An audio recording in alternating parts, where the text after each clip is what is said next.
PCIC namahagi naman ang 1.2 million pesos na indemnity fund sa 64 na mga mangingisda na apektado ng fish kill sa Dagupan City at pamamahagi ng cheque tuloy-tuloy sa Region 1. Ang buong detalye ng report niya ni atid sa inyo ni kapartner Lerna Hernandez. Good morning.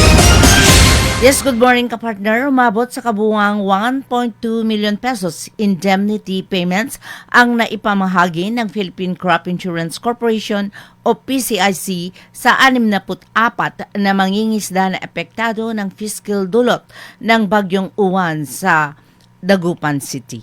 Sa panayam kay PCIC Regional Manager Raul Servito na ipamigay ang lahat ng cheque sa mga nasabing benepisaryo nitong Enero ay 20 ng kasalukuyang taon. Sunshine News Blast! Na namatayan, nagkaroon ng fish kill sa kanilang mga fish pan dulot ng bagyong Uwan.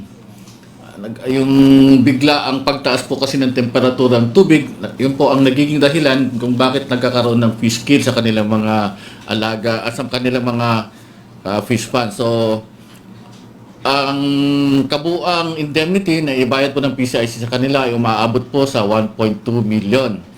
At yun po ay natanggap nila noong ika-20 po ng itong kasulukuyang buwan. At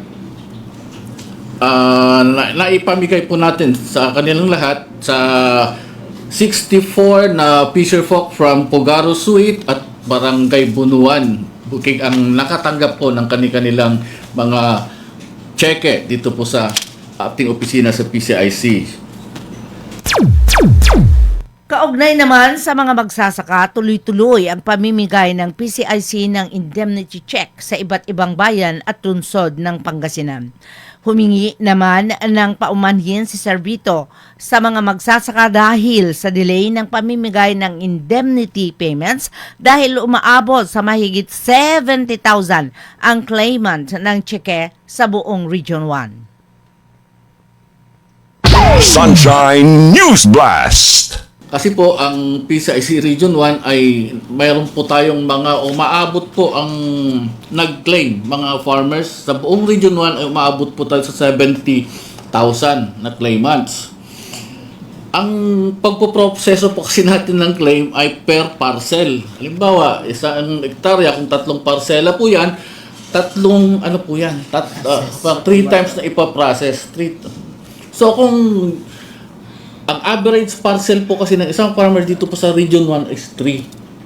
So, kung i-multiply po natin yung 70,000, multiply that by 3, so magiging 210,000 yung ating ipoprocess na claim dito po sa buong Region 1. Ganon po karami, kaya overwhelming. Kaya po kami ay humihingi po ng pangunawa sa ating mga farmers and fisherfolk na hanggang ngayon ay hindi pa natatanggap. Pero asahan po ninyo, ito pong buwan ng Pebrero ay tatapusin po namin lahat hanggang tatapos lahat po ng claim.